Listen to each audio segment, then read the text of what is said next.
today's video, we're going to be taking a look at the SA103 carbon monoxide gas alarm. This was sent to me from an Amazon seller to review. Got the owner's manual, the unit itself, some more things hidden in here. Got like a metal lanyard, kind of an army green nylon deal going on. It's actually pretty decent. Seems pretty straightforward. There's only two buttons. It looks like to be like a mode button and a power button. Okay, and it springs to life. So obviously we know that it has an alarm. It obviously will glow red when it's going off, and it also vibrates. Since it glows red like that when it goes off, you have the visual cue and the fact that it vibrates when it goes off. I suppose this would actually be beneficial for someone that was hearing impaired, because they would have that visual cue and possibly feel the vibrations of this going off to let them know that the CO levels are too high. And I'm noticing that on the LCD display, it's showing a current parts per million on there. Let's see if I can focus in on that.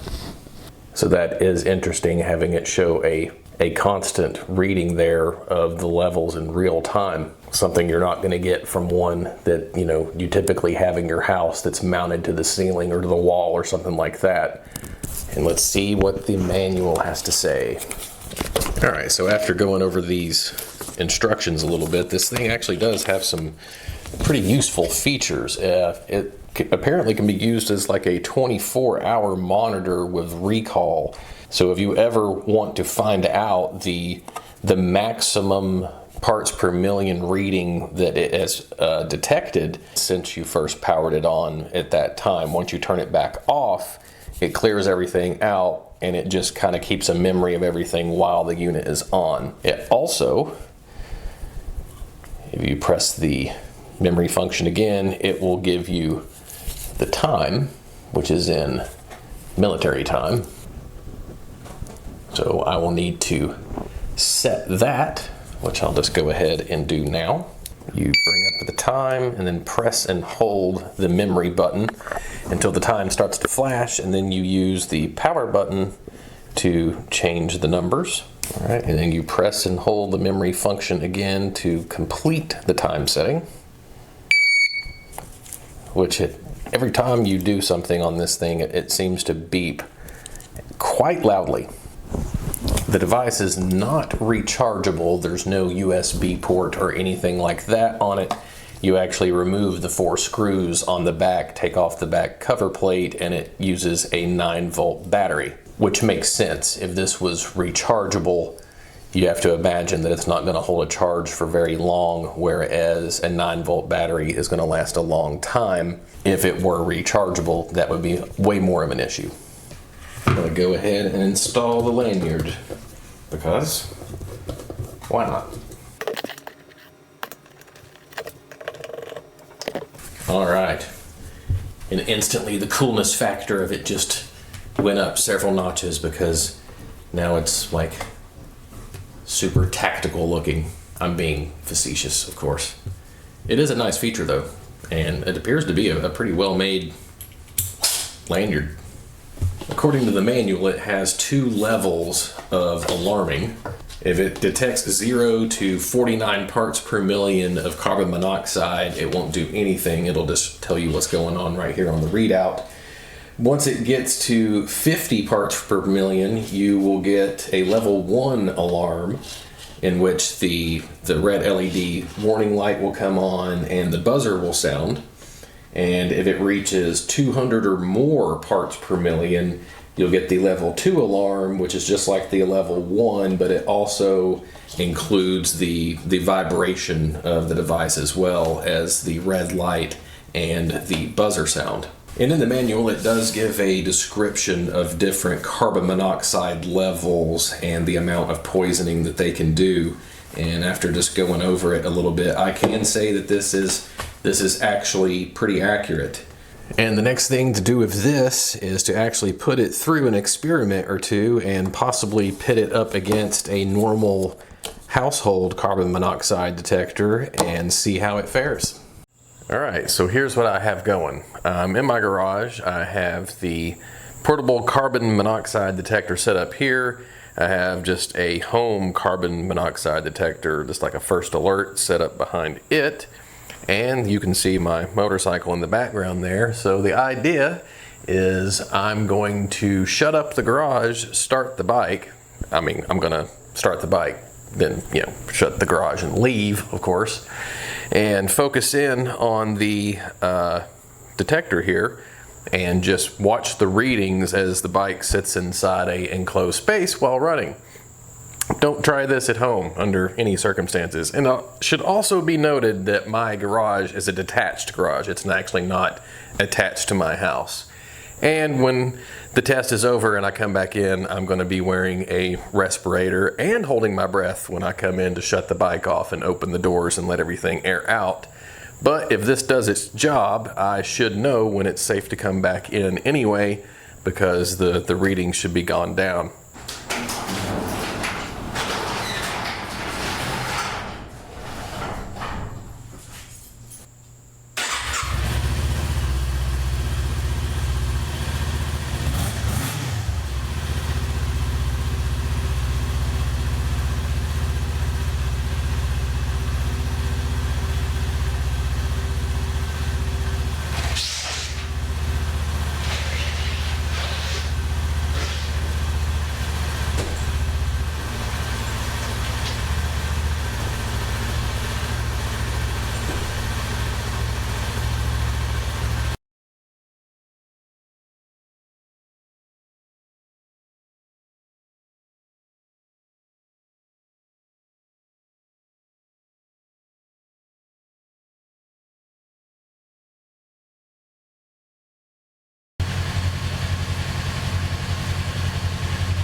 One thing that's really interesting about this is, despite having a motor running inside an enclosed garage for that long, it never reached more than 29 parts per million.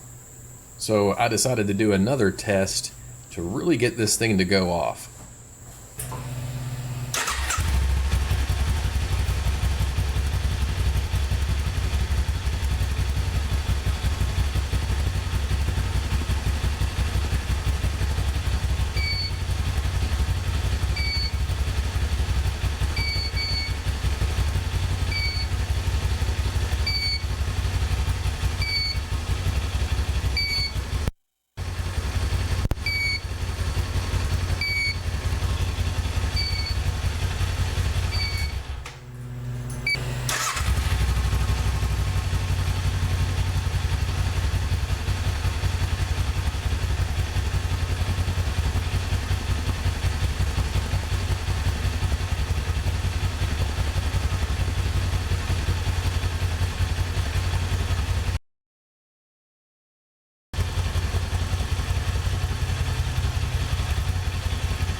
So those were certainly some interesting tests.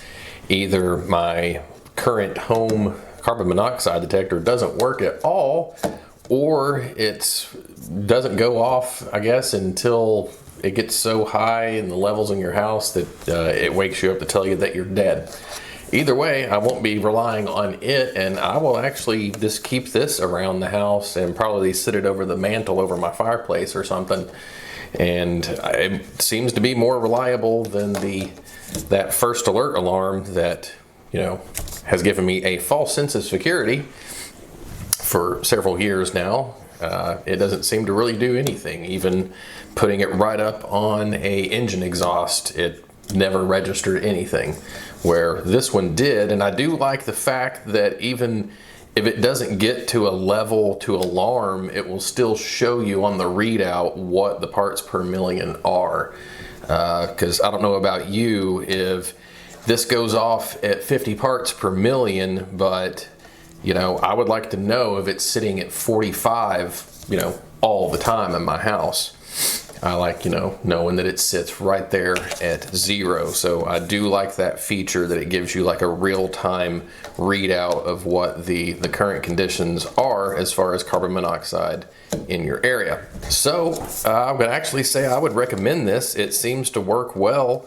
It seems to be pretty well built too. It feels quite robust. It almost has like a rubbery type feeling to the outside of it. Kind of like a cell phone case or something like that.